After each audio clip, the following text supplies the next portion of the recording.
Okay, phew, we've now made the decision to take a vacation. How do we start planning for that? And I don't mean how do we decide where we're going, but I mean how, in the context of the office, how do we prepare to be out?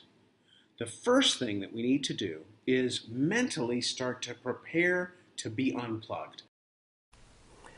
And that brings me to this picture, which is actually of my son in Alaska this past summer.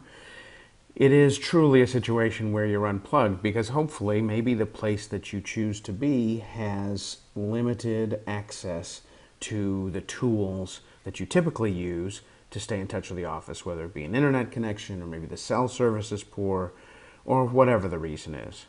And actually, sometimes that's a good thing because it's not really a vacation if you are living on the phone the entire time that you're gone. In fact, it may actually be worse if you go on vacation, you travel all to the other side of the world, and sit in the hotel room on the phone or checking emails the entire time. Believe you me, I've done that. I took a trip to Hong Kong about 10 years ago. Hong Kong is exactly 12 hours different than where I live in Texas. And I remember very well going out during the day and seeing the sights and then being up most of the night working on things that were happening during the workday back in Houston. It ended up being not very relaxing of a vacation, but it was an important life lesson about things not to do. And there are other life lessons too, because it's important for you in your work to think about how you work. Are you someone who needs to receive information by email or by text message, or these days through Facebook messaging, through LinkedIn? Where do you contact your customers? Where do you contact your clients, your superiors, the people in your office who work with you? All of those are things that you should consider because each one of them is a way for you to remain connected in an unfortunate way once you're out of the office. If you manage those connections before you leave, you'll be in a lot better shape. But there's more to it even than that. And that actually brings me to my next point. One of the things that you need to do when preparing to go on a vacation is to really have an understanding of how you work, how you learn, what inputs you need in order to be successful. For example, some of us are very visual learners.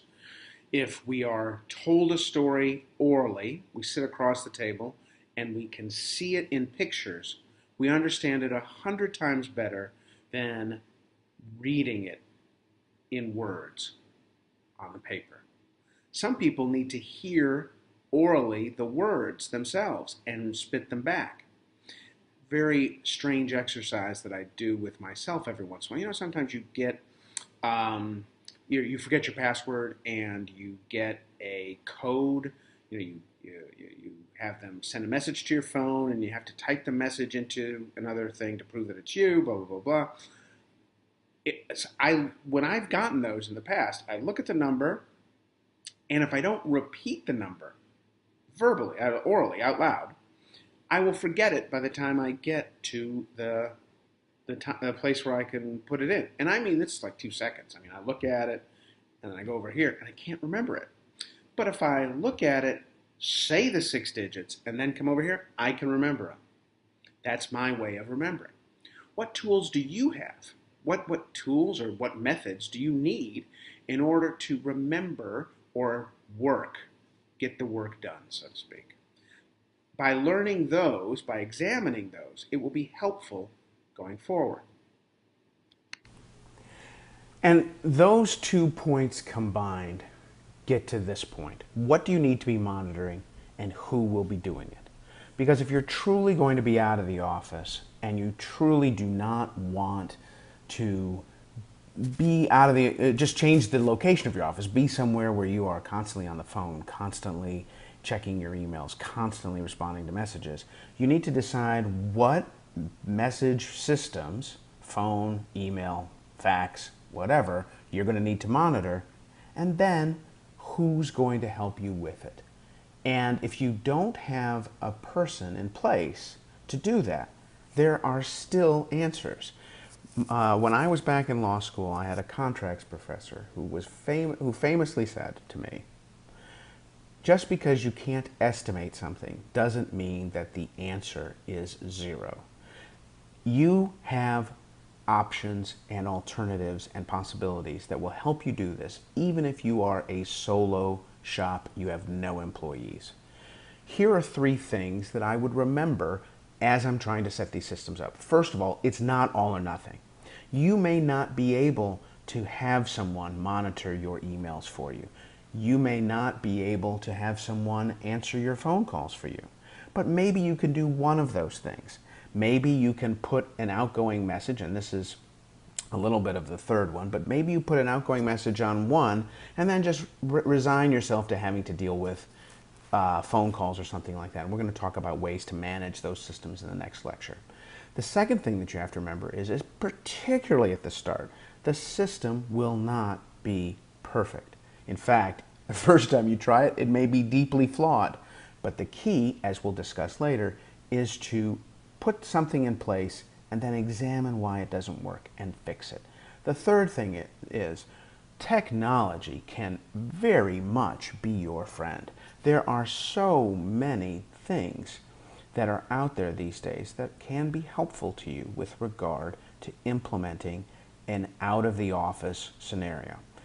Back in the day, it used to be only out-of-office messages, which people always forget to turn off when they come back, and they often forget to turn on before they leave.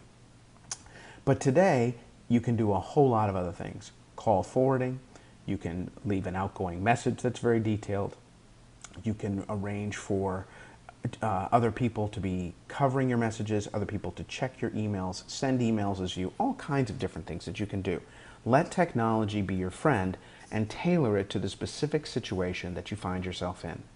And so those are some initial thoughts on planning to unplug. It's important to remember that whatever systems you implement, particularly in the early stages, particularly in the first couple of times that you try to execute on them, you're not going to be perfect. But every time that you make a step, every time that you move forward at least a little bit, you get that much closer to taking a productive vacation, which will help you in the long run. In the next module, we're going to be talking about how to manage your office interactions once you're gone, what you can do before you leave, what to do while you leave, and what to do once you get back. So I look forward to catching up with you in the next module.